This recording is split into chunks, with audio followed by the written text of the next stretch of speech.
Lemuel Gulliver, a middle-aged man, begins his day in his cluttered New York apartment, going through his usual morning routine. He engages with his collection of superhero figurines on a shelf, exhibiting his quirky side, and then enjoys some dancing in the shower. Gulliver holds a job in the mailroom of a newspaper company in New York. On this particular day, he encounters a new co-worker named Dan and strikes up a friendship. Gulliver happens to be Dan's supervisor in the mail department. While delivering their mail, they run into Darcy Silverman, a journalist and Gulliver's longtime crush, whom he's admired from a distance but never confessed to. Later, Dan receives a promotion notice on his very first day, making him the head of the mail department. This stings Gulliver, who has diligently worked at the company for a decade, yet lacks the respect he feels he deserves. Dan taunts Gulliver, asserting that he is timid and destined to remain stuck in his mailroom position without making any progress in life. Feeling disheartened, Gulliver leaves the office but spots Darcy still working late. Summoning his courage, he approaches her office with the intention of asking her out. Nervousness gets the best of him, so instead, he grabs a random document from her desk and departs. Darcy inquires if he would be interested in applying for a travel writing assignment. An apprehensive Gulliver agrees and must submit a travel blog by the following day. Back at home, he takes a shortcut and copies various articles from the internet to compile the travel blog. The next workday, he submits it to Darcy, who is genuinely impressed by his writing abilities and assigns him a new task. She requests that he travel to the Bermuda Triangle to craft an article about the legends of ships mysteriously vanishing in that area. Eager to impress her, Gulliver agrees. Darcy arranges the necessary contacts and transportation for him, and Gulliver flies to Bermuda the following day. Upon arrival, a man picks him up and escorts him to a rented boat, providing instructions on its operation. The boat is automated, making the journey initially straightforward. Gulliver enjoys his time by reading magazines about building robots and indulging in cans of soda. However, he eventually falls asleep. When he wakes up, he is confronted by a massive wave, prompting him to quickly put on a life jacket. A fierce sea storm ensues, causing his boat to shake violently in the water. Gulliver observes a colossal sea tornado approaching. The tornado sucks Gulliver and his boat onto its surface, then into its eye. The screen goes dark, and when Gulliver regains consciousness, he discovers he is immobilized. To his surprise, he sees tiny men standing on his chest. The leader introduces himself as Commander Edward Edwardian of Lilliput, and the camera reveals a crowd of tiny people surrounding Gulliver. They have pinned him down using small ropes and pieces of wood. Commander Edward addresses Gulliver as a beast. In confusion and fear, Gulliver shouts, attempting to break free from his restraints, which he easily accomplishes. Believing this is a dream, he attempts to close his eyes. In the following scene, Gulliver is held captive in a cave and meets a fellow prisoner named Horatio, who was sentenced to life imprisonment by Edward for attempting to court Princess Mary. Edward returns, listening to their conversation and referring to Gulliver as a lame ass. When a furious Edward threatens to imprison them for life, Gulliver claims that lame ass means someone who is brave. Edward accepts this answer and takes both prisoners to a field to work, utilizing Gulliver's strength. Gulliver is restrained with a machine. However, 2 bells ring from the palace, signaling an attack by Blafutia, who are trying to kidnap Princess Mary and have set fire to the palace. Edward rushes to the palace, instructing everyone not to rescue the princess, as he desires to be her savior, but Horatio implores Gulliver to save her, as Edward won't reach her in time. Gulliver defeats the Blafutian soldiers and rescues the princess. The king and his secretary become trapped in the blaze, and Gulliver hastily extinguishes the fire by urinating on the building, earning applause from the onlookers. The king releases Gulliver and Horatio from imprisonment, expressing gratitude for Gulliver's bravery and inviting everyone to a feast to celebrate the occasion. Edward is furious about someone else receiving praise for their bravery. During the feast, the king inquires about Gulliver's origin, and he responds that he hails from Manhattan.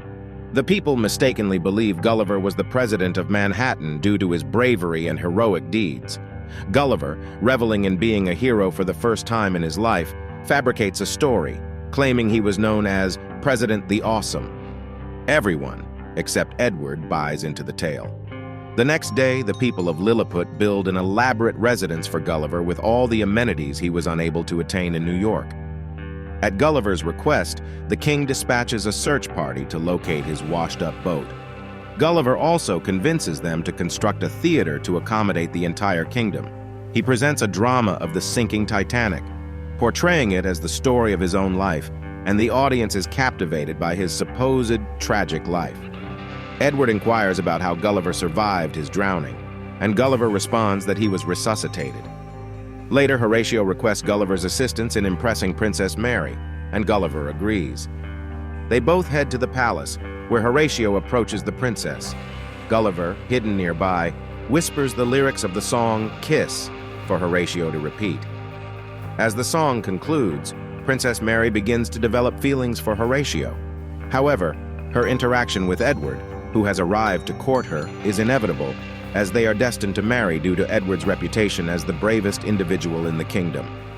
Princess Mary has reservations about Edward but is unable to reject him. Meanwhile, the search party finds Gulliver's washed-up boat, complete with cans of Coke. Gulliver arrives at the scene, discovering that his phone is still functional and revealing 12 voice messages from Darcy, who is furious upon learning about his plagiarized article. She now intends to embark on the Bermuda Triangle research herself. Reluctant to face Darcy, Gulliver decides to remain in Lilliput permanently. Edward is suspicious of Gulliver's choice and expresses his concerns to the king. The king, however, trusts Gulliver and promotes him to the position of the new general, demoting Edward to vice-general. In an act of jealousy, Edward deactivates Lilliput's defense system, making it easier for their enemies from Blafutia to plan an attack. Blafutian soldiers and their king observe the opportunity and launch cannonballs toward Lilliput. As the new general, Gulliver steps into the water, splashing it around. The cannonballs prove ineffective against Gulliver's massive size, and he successfully defeats the Blafutians, becoming Lilliput's savior. The people of Lilliput grant all of Gulliver's wishes, including constructing a model of Times Square for his comfort and changing their clothing to match his. They also appoint soldiers to cut his hair and provide massages. One night, Edward barges into the princess's chamber, claiming it is his right as her suitor. Princess Mary finally confesses her lack of affection for him and her desire for him to cease courting her. An infuriated Edward departs for Blafutia to request assistance from their king. Edward's men discover Gulliver's book on building a robot, which he had on his boat. The Blafutian king agrees to help Edward construct a robot to combat Gulliver. Some days later, Gulliver is in the model of Times Square when the palace bells ring, signaling an invasion. Gulliver prepares to face the tiny people but is surprised when a colossal robot, operated by Edward, stands before him. Edward challenges Gulliver to a duel, which he reluctantly accepts. Attempting to push the robot, Gulliver quickly realizes its overwhelming strength.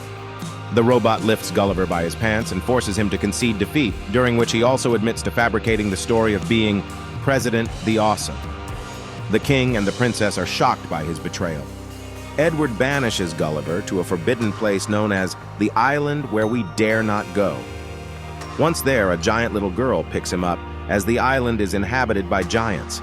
She believes Gulliver is a toy, dressing him in pink clothing and keeping him in her Barbie house.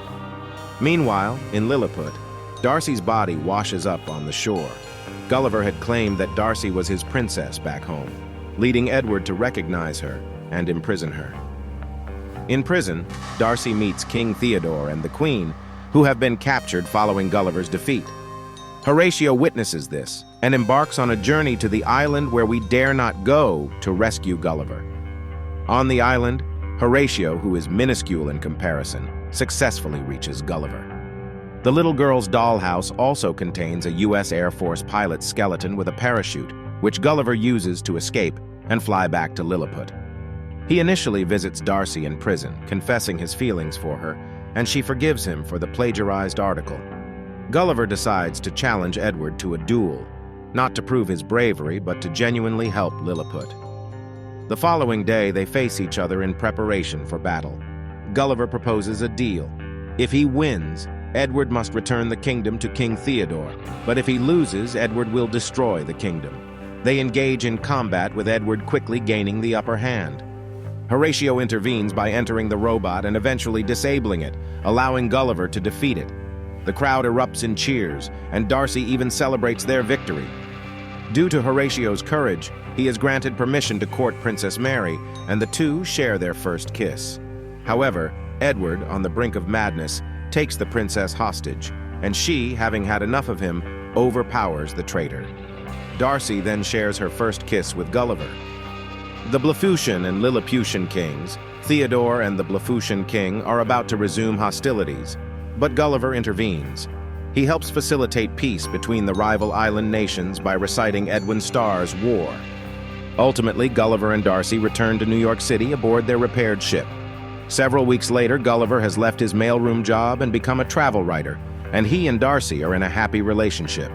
The film concludes as they exit Darcy's office hand in hand. If you found this summary helpful, please subscribe for more content, turn on notifications, and leave a like to support the channel. Thank you for watching.